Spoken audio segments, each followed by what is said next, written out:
এটা হলো চা নাস্তা, এটা মাছ, এটা চিংড়ি মাছ, আর এটা হলো এটা হলো মাংস, মাটন মাংস, আর এটা হলো পুঁটি মাছ। তারপরে এটা হলো ডিমের চপ, এটা আলুর চপ, এটা হলো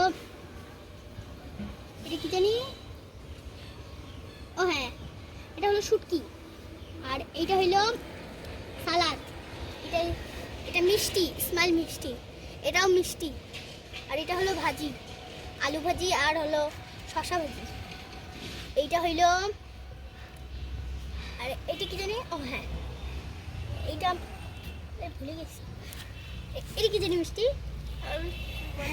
এটা মাটন, আর এটা হলো মাছ, এটা পাঙাশ মাছ, এটা পাঙাশ মাছ, আর এটা পাঙাশ মাছ, এটা ইলিশ মাছ, পুঁটি মাছ, আর ইলিশ মাছ, এটা আলু ভাজি, আর এটা হলো মাটন।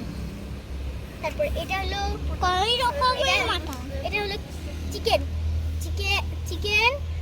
ভুনা, আর এটা হলো এটা বিফ, গরুর মাংস।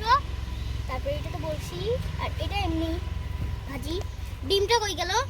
একটা যে ডিম রান্না করছিলাম, ডিম নাই। এটা কি? এই যে এই কোরারটা কি? এইটা, হ্যাঁ, এইটা হলো আলুর ডাল আর মাছ। আচ্ছা। তারপরে এইটা হলো আমসত্ত্ব, এটা আমসত্ত্ব। আচ্ছা, তার মানে কতগুলা পদ গণ তো দেখি। 1 2 3 4 এইটা কই কইলা 5 6 7 8 9 10 11 12 13 14 15 16 17 18 19 20 21 22 23 24টা। তো 20 পদ। মোরগ পোলাও কোনটা? এই যে এটা হলো মুরগ পোলাও, আর পাশেরটা? এটা হলো ভাত। আচ্ছা।